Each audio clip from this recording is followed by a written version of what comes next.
নমস্কার বন্ধুরা, আজকে আমি চলে এসেছি শিয়ালদা স্টেশনে। আপনারা থাম্বনেল দেখেই বুঝতে পারছেন আজকে আমি যাব কোথায়। হ্যাঁ, ঠিকই ধরেছেন, আজকে আমি যাব শ্যামনগর। শ্যামনগর স্টেশন থেকে মাত্র 5 মিনিট দূরত্বেই পড়বে শ্যামনগর কালীবাড়ি, যার পুরো নাম হলো শ্যামনগর মূলাজোড় ব্রহ্মময়ী কালীবাড়ি। চলুন তাহলে বেশি দেরি না করে আমি শিয়ালদা থেকে ট্রেন ধরি। এখন 12টা 45-এ গেদে লোকাল আছে, একটা শান্তিপুর লোকাল আছে এবং একটা 45-এ আপনার কৃষ্ণনগর একটা লোকাল আছে। দেখি কোন ট্রেনটা পাই। চলুন তাহলে শ্যামনগর মূলাজোড় কালীবাড়ি গিয়ে দেখা হবে। চলুন। আমাদের এই গেদে লোকাল দিয়েছে 1 নম্বর স্টেশনে। চলুন এই ট্রেনে ওঠা যাক। খুশি দাদা, গেদে লোকালে উঠছি। 12টা 45-এ গেদে লোকাল। ট্রেনটা কিন্তু একটু লেট করে ছাড়বে, কিছু করার নেই। ট্রেনটা লেট করে ছাড়বে, আমরা গেদে লোকালে উঠছি। 1 নম্বর প্ল্যাটফর্মে দিয়েছে, উঠি দেখি।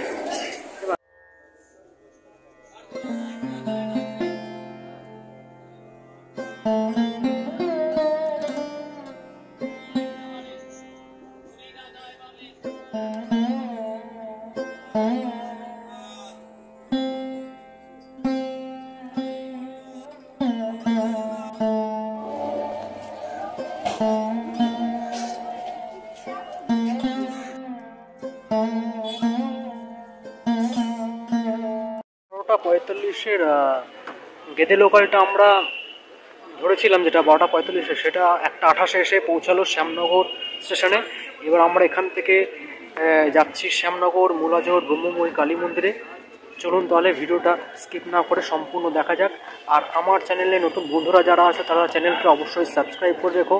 সাবস্ক্রাইব করা থাকলে আমি যখনই নতুন ভিডিও আপলোড করব তার ইনস্ট্যান্ট নোটিফিকেশান তোমরা পেয়ে যাবে। আর আমার বানানো ভিডিওটা যদি তোমাদের ভালো লাগে তাহলে অবশ্যই লাইক, শেয়ার, কমেন্টস করে দিও। চলো তাহলে মূলাজোড় মন্দিরে যাওয়া যাক।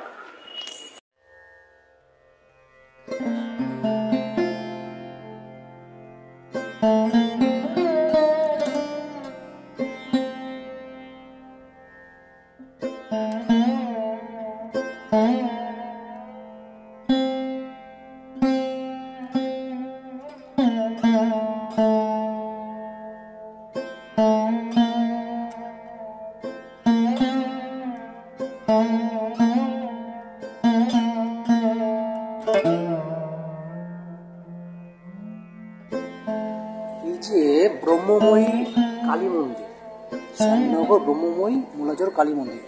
এখানে মূলাজোড় কেন বলা হয়েছে বলো তো দেখি? কারণ এখানে জোড়া মূলো দিয়ে মা কালীকে পুজো করা হয়, তার জন্য এখানে ব্রহ্মময়ী কালী মন্দিরকে বলা হয় মূলাজোড় কালী মন্দির। আরে ঢুকলো।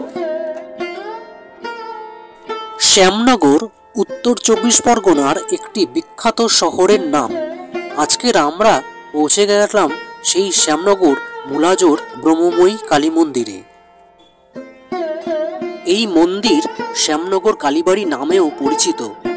মন্দিরটি গঙ্গা নদীর একদম পাশেই অবস্থিত এবং শ্যামনগর রেল স্টেশন থেকে মাত্র 5 মিনিটের হাঁটা পথে পৌঁছে যাবেন এই মন্দিরে। আমরা এই ভিডিওতে সম্পূর্ণ মন্দির চত্বরের বিভিন্ন দৃশ্যগুলি আপনাদের সামনে তুলে ধরেছি। প্রত্যহ মন্দিরের পূজা আরাধনার সুব্যবস্থা এখানে রয়েছে। এছাড়াও মন্দিরের ভিতরে প্রবেশের কিছু বিধি নিয়ম আছে, সেগুলো এখনই আপনাদের সঙ্গে আলোচনা করে দিচ্ছি। মন্দিরের ভিতরের প্রবেশের গ্রীষ্মকালীন ও শীতকালীন দুটি আলাদা আলাদা সময়সূচি রয়েছে। গ্রীষ্মকালীন প্রবেশের সময় হলো সকাল 6টা 45 মিনিট থেকে দুপুর 12টা 30 মিনিট পর্যন্ত এবং বিকেল 4টে 15 মিনিট থেকে রাত্রি 8টা 30 মিনিট পর্যন্ত। এবং শীতকালে প্রবেশের সময় সকাল 7টা থেকে বেলা 12টা 30 মিনিট পর্যন্ত এবং বিকেল 4টে থেকে রাত্রি 8টা 30 মিনিট পর্যন্ত। এই মন্দিরের কালী মায়ের বিগ্রহের ছবি তোলা ও ভিডিও করা বারণ, তাই সম্পূর্ণ ভিডিওটিতে কালী মায়ের বিগ্রহের দৃশ্য দেখানো গেল না। বন্ধুরা, আপনারা এখানে দেখতে পাচ্ছেন এই বাম দিকে 6টা শিব মন্দির রয়েছে আর ওই দিকে 6টা শিব মন্দির রয়েছে। 6টা 12টা শিব মন্দির রয়েছে। ঠিক তার মাঝখানে মায়ের কালী মন্দির রয়েছে। এখানে মায়ের কালী মন্দিরের মায়ের বিগ্রহ দেখানো যাবে না, কারণ এখানে ফটোগ্রাফি এবং ভিডিওগ্রাফি অ্যালাউ নয়। কিন্তু এই 6টা 12টা শিব মন্দিরে শিবলিঙ্গ রয়েছে, যার বিগ্রহ আমি দেখাবো, অবশ্যই একটু পরেই দেখাচ্ছি। এই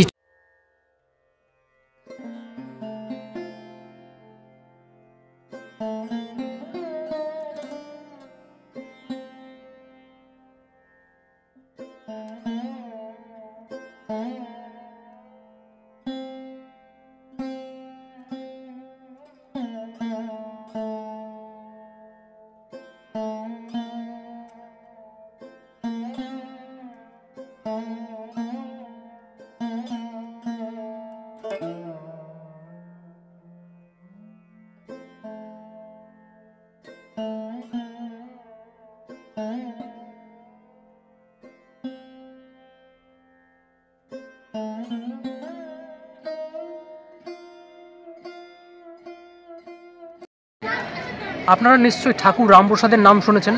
রামপ্রসাদ একদিন ভাগীরথী নদীর পাশ দিয়ে গান করতে করতে যাচ্ছিলেন। তখনই ওই সময় হঠাৎ মায়ের মুখ পশ্চিম দিকে অটোমেটিক ঘুরে যায়। স্বয়ং বামাখ্যাপা এই মন্দিরে তিনি নিজের হাতে পুজো দিয়েছিলেন। মূলাজোর ব্রহ্মময়ী কালী মন্দির নামটা কিসের থেকে হয় শুনে নিন। এখানে এই মাকে কিন্তু জোড়া মূলো দিয়ে পুজো করা হয়। তারপর থেকেই এখানে জোড়া মূলো দিয়ে পুজো করা হয় বলে এই মন্দির নাম শ্যামনগর মূলাজোর ব্রহ্মময়ী কালী মন্দির। আর পাশে যে মাঠটা দেখতে পাচ্ছেন, এই পাশে মাঠটাতে পৌষ সংক্রান্তির দিন পৌষ মেলা হয়। শ্যামনগর কালী মন্দিরের পাশেই রয়েছে একটি রাধাকৃষ্ণ মন্দির। আপনারা এখন এই দৃশ্যে সেই রাধাকৃষ্ণ মন্দিরের কিছু দৃশ্য এখানে দেখতে পাচ্ছেন।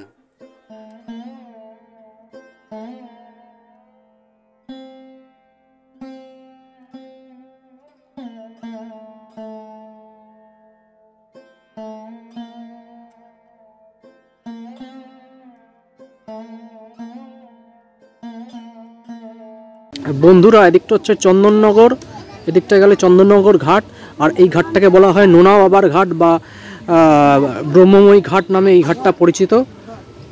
এদিকে গঙ্গাটা চলে গেছে দেখুন। আমার বানানো ভিডিওটি যদি আপনাদের ভালো লাগে তাহলে অবশ্যই একটা লাইক, শেয়ার, কমেন্টস এবং সাবস্ক্রাইব করে দেবেন। আর আমার চ্যানেলে নতুন বন্ধুরা যারা আছো তারা চ্যানেলকে অবশ্যই সাবস্ক্রাইব করে রেখো।